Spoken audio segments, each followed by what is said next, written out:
So it's come to the end of the season, and if you're a part-time caravaner, it's time to start thinking about putting it away for the winter. But there's quite a few things that we need to do just to check it all over, check that it's all okay before we put it away. So I'm going to go through those things now. So the first thing I'm going to do is a general walk around, and first of all you notice it's getting a bit filthy. There's a lot of green starting to appear. So one of the things I'm going to do once I've finished this video is to give the whole thing a nice clean, get all that green off. It stopped it accumulating over the winter and getting a lot worse. So next we want to check the lights, check they're all secure, and also you want to plug them in and check that they're working, because if they're not, now is an ideal time to fix them rather than trying to fix them the day before you're about to set off somewhere and discover you can't get the bulb or something. So now's the time, give them a good check out and make sure that they're all good and working. Also tend to have these little doors. Now once you're sure that the system's completely empty of water, so don't be chucking any water down after this, we just shut them. And the reason we do that is to stop any creepy crawlies or potentially mice even could go up there. So we just stop that happening by closing them all. So I'm carrying on around now. I'm just checking around the windows, checking for, well, you see the horrible green stuff that I need to clean off. Checking nothing's hanging off or loose or leaking. This is the really important part. We come around to the tyres, and what we need to do is to check the pressures. So tyre pressure really important. So what happens if your tyre's a bit low and then you leave it for storage, what happens is you get a bulge at the bottom here. Now when you leave that over the winter, that bulge can kind of stick in the tyre, can ruin the tyre. So you really need to make sure your tyre pressures are good. I mean, you need to check them anyway. Tyre pressure is really important. If it's too low or too high on the motorway, you could end up with it bursting, and you really don't want that happening. So looking after your tyres is really important. Pretty easy to take the pressure reading. I've got one of these little gauges. Check that the gauge goes up high enough. So caravan tyres can be quite high, so these are particularly high. They're 60 psi, so I need to make sure the gauge goes up that high. And all you do, you take the gauge, put it on the valve, press, and then we have a look, and in fact this one's running a bit low. It's down at about 50, so I'll need to put some more air in the tyres. I'll do that now. Here we are. The easiest way is a trusty foot pump, and this one happens to have a pressure gauge on it, and it actually pretty much matches what this gauge said, so I can be fairly confident that they're correct. And I'll just pump it now until it reaches the right level. So there we are, that one's done. Now if you're not sure what the tyre pressure is, have a look in your manual, or failing that you can get little calculators on the web where you tell it how many wheels you've got, what size the tyres are, how heavy is the caravan, and it will calculate the tyre pressure for you. So make sure you get it right. I've done that on both sides, so we're ready to carry on. Next thing to look at, this one's got a mover. I'm just checking that it's all secure, and that looks good. And again, got a little bit of what looks like damage here, but it's all right. A lot of green, again, needs cleaning off. Again, green all around here, so leave that over winter, it'll be really green, so it's worth getting it off. Again, checking all the water supplies and the covers, and checking there's nothing in the water heater cowls, and it's good to put a cover on that if you've got one. I haven't got one, because you don't want creatures again going inside there. While you're at it, you can check the mechanisms for these things. Just check that it's greased. You can see you can get underneath. There's a little shaft there. Just check that it's not completely dry, because obviously that wears it away. Bit of damage here, so this bit seems to have fallen off. It looks like a rotten old bit of plywood, very rotten, and that obviously sticks up underneath to hold the trim in place. So I'm gonna have to fix that. I'll do that next. So it shows how worth it is just going around and checking everything, because I can fix that now. I haven't got to worry about it the day before setting off. So now around at the front, the locker for the gas bottles. First thing I'm doing, checking that the locks work nice and smoothly. If they're starting to get stiff now, they could well have seized up by the end of the winter, so those are all good. Inside, I'm just checking first of all that the gas bottles are turned off. Don't want to leave them switched on over winter and the whole system pressurised with gas. I'm checking there's no ingress of water or no creatures or anything like that around, and it all looks good, in which case this one does, so that's okay. So some people like to leave their gas bottles in the caravan, some like to take them out, stick them in the garage. My personal view is that I like to leave them in, because the other option is to take them out and stick them in the garage. Now if they're going to leak or potentially explode, I'd rather do that in a field in the caravan than in my garage or house or shed. So there you are. You have to decide. Some or a lot of storage places don't let you leave gas bottles in the caravan anyway over the long term, so you might be stuck with that. Next is all this stuff. This is quite important. I'm checking the plug's good. I'm checking it's not full of cobwebs and things. I can always get a hoover on it if it is. Checking there's no fraying, and also this emergency handbrake cable thing. I'm checking the clip's all good. There's no fraying on here, which is there isn't. Checking the handbrake works smoothly. I'm not going to do that here because the caravan will roll back into the garage. And checking that all this lot works. You can check this when you hitch it up or when you take it off the hitch, just to make sure it's all smooth. Check that this mechanism also works. I won't go any further because there's a lock on it at the moment. You're checking that when you last tow it as well, you want to check these to make sure it's still in the green and not in the red. If it's in the red, you need to replace the little pad things.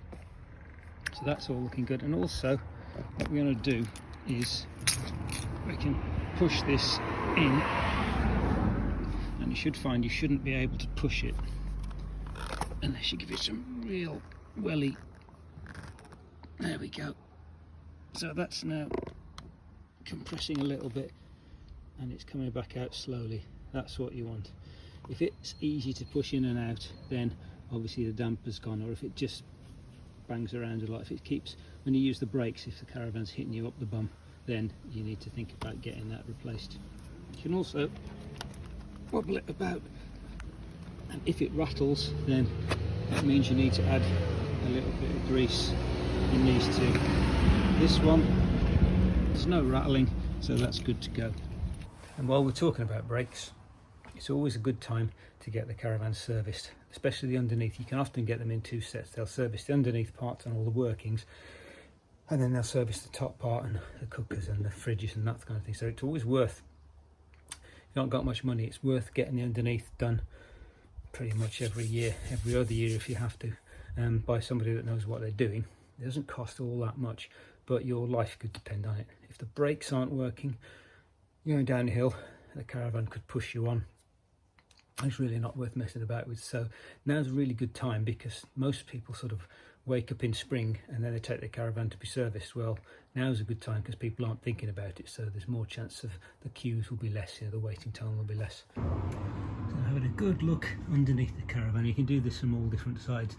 I'm checking there's nothing hanging down or that looks obviously broken or leaking something, and this looks good. You see there's a heater under there, so we'll check that that's all secure. We'll go around the whole thing and just check that. Also the spare tyre there, check that that's secure. I don't want it falling down mid-journey. And there we are. Okay, as we come around now, checking the battery box. Got it plugged in at the moment. I'm checking all the leads are good. Yeah, there's nothing, again, no sign of any creatures moving in, so that's all looking all right. You can check the battery voltage if you want to from here, unless you've got a battery voltage indicator on the inside, which I have. Okay, checking that the fridge vents are all good. Now, on a lot of caravans you've got an extra cover that will go on for the winter. Those are really good, they'll stop too many creatures getting in. I don't happen to have any. I think they probably used to be on this caravan, but someone's lost them, so those have to go on. And again, checking the condition, you can check all the lights and things like the little awning light all works and everything. Okay, and that's pretty much it to the outside. Now we're inside the caravan. Good time to fix any of those little niggles. If you've got any squeaky latches or things that don't work properly, now's a good time to spend a little bit of time and fix them. The other thing you need to do, trusty hoover. Any cupboards where you've had any food stored, I suppose any other cupboards as well, you need to give a good hoover. What you don't want is any little crumbs and bits of pieces of food left over, because what's going to happen is that creatures might well smell them. Ants. We certainly parked once on an ant's nest, and the ants walked up the steadies, into the underneath, up the walls, around the back, and into the food cupboard. They'd found it, they'd smelled it. So you don't want that happening. You don't want to open up the cupboards in spring to find some sort of creatures living in there. So best thing to do is prevention, hoover everything out, make sure there's no crumbs left, especially down in these lower ones, because obviously that's closer to the vents where you can get stuff, where you can get things to climb in and out. So yeah, I'll do that next. So here I've got my solar controller, and I'm going to leave that on over the winter. It's going to keep the batteries charged up. This is a fairly decent one, so it won't overcharge the battery. If you've got a solar panel that's connected straight to the battery and not through one of these, then you probably want to disconnect it, because it's liable to overcharge the battery while the battery's not being used. But these are good, worth the investment. And don't forget, now is also the time to clean the solar panel on the roof so that you actually get a charge. You don't want it being green. Everything else, you're just generally checking everything to make sure nothing's broken, hanging off. Fix it if it is. And while we're on the subject of solar controllers, you want to just check, press the appropriate button, and make sure that your battery voltage is okay. Somewhere between 12.5 to 14 is where you're going to be. This one is 13.7, so that's pretty good, pretty well charged. Anything less than 12 and less than 12, your battery's had it, and you might have problems with it over winter, so you might want to think about changing it now. And down here I'm checking in both of these lockers to make sure there's no food. I mean, I don't tend to keep food in here anyway. Make sure it's all cleaned out and there's nothing that's going to attract any creatures. The one on the other side will have a little grating for the gas thing, because there's a water heater in there. That's a prime area that something can sneak in through. Don't be tempted to block them off for the winter though, just in case you do get a gas leak and that kind of thing. If you have, obviously you shouldn't do, because your gas bottles are turned off at this point, but don't block those vents. The other thing, what will happen is, even if you've got the gas bottle turned off, you block the vent and then you forget that you've blocked it, and then you go off on your holidays and you've got a blocked vent, you can get a build-up of gas, and then, well, it's obvious what's going to happen then. So don't block them. And your fridge, this one's another really important one. What you want to do is give the fridge a good clean and then leave it open. I'm lucky with this one, I can open it and it stays open. If yours won't stay open, what you can do is get a little washing up sponge or something, and if you just wedge it in there, it'll stop the fridge from closing. Because if it closes, you can get a horrible sort of musty build-up in there, which is really unpleasant come spring. Leave it open, it's just nice and fresh. The same goes for the oven. You don't need to leave it open, but you need to give it a nice clean so it doesn't, nothing there to fester and attract creatures during the winter. So sinks, put the plug in. Again, any creatures that get in it stops them coming up. And then usually this thing lives in the sink. You probably do that already. Taps, leave the taps on. So put it in the, this one's a mixer tap, so stick it in the middle so it's on both channels, open it, and that'll help any water to evaporate and to leave it. The worst thing that can happen is that you leave water trapped in here, because obviously if the water freezes, when water freezes, it expands. If it's inside all this mechanism, it'll damage the washer. I've had that happen to me. So leave all the taps open. It also helps the system to drain out. And while we're talking about draining out the system, if you've got a hot water tank that doesn't really like to drain out very much, or if you're worried that there's some water trapped in some of the pipes, what you need is one of these. It's just a piece of plastic tube, and I've wrapped some tape around the end to make it fatter, and this fits exactly into the tap. Now, my water tank, it's a bit peculiar. Sometimes when you open the valve at the bottom, it doesn't empty, it just drips a little bit because it gets sort of a vapour lock. And by doing this, you can blow it and it'll push that water up and over, and it'll start the tank emptying. Likewise, if you think there's any water trapped in the pipes, you can do this. Make sure it's all blown out of the pipes. You have the valve at the water tank open. Now I tend to leave that open Again, it just helps any water that's in there to drip out and the whole thing to hopefully dry out. I'm going to sterilise it in spring anyway, so and nothing can really crawl up there. The pipes are pretty small. So that's that's that. Water taps. The same goes for the bathroom. Put the plug in, turn the taps on. Now, there's nothing to stop you storing stuff in the caravan over winter. Now, these are my camping chairs. Now, I often keep them in the front in the gas thing. You're much more vulnerable there to creatures getting in. Mice, I've discovered, like to eat these. So I'm keeping them inside the caravan. They're just one more obstacle for creatures to get over before they can eat them. You notice I also keep things like the Walkaround. So rather than having it cluttering up the garage, I just store it at the front there. It fits actually nicely in the little gap at the end. It doesn't move about. If you make sure you take the top off so that it can dry out, you don't want like the horrible air festering in it. Exactly the same for your waste stroller. Make sure you give it a good wash out so there's nothing in there to go horrible, and then take the top off and let it dry out over the winter, and the pipes that go with it for that matter. Another thing you hear a lot about is blinds. Now, I tend to keep them closed. It just keeps the temperature down in the caravan over winter. Not that it's going to get that high. Now, I've heard people say that, oh no, you must leave the blinds open because it causes the windows to get hotter and therefore the double glazing can pop. Don't really know. You can take your choice. I like to shut them because it keeps it cooler and it stops anyone from peeking inside.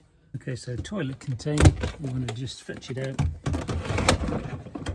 check that it's all good, and make sure there's no water in it. Again, you can tip a bit more out if there is any. You just don't want water sitting anywhere.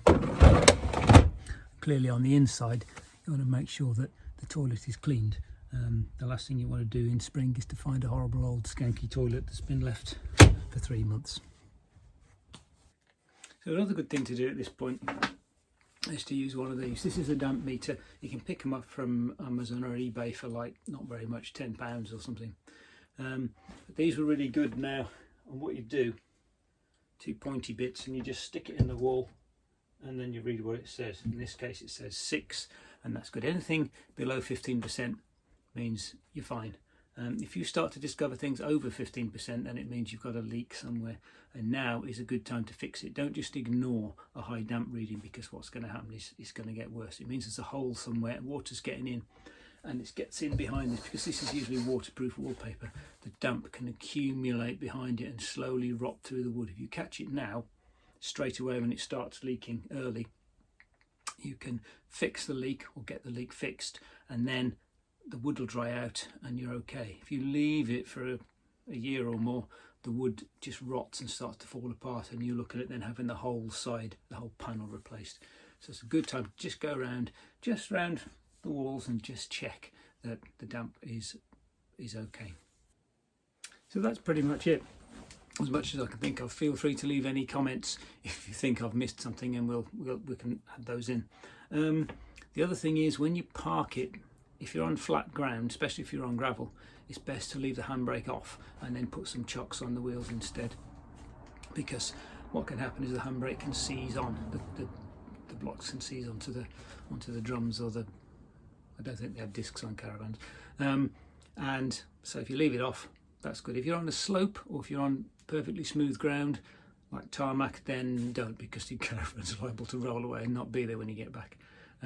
So anyway, that's everything I can think of, so I hope that was a useful video, and as I said, please leave any comments, and we can add things in if you need them.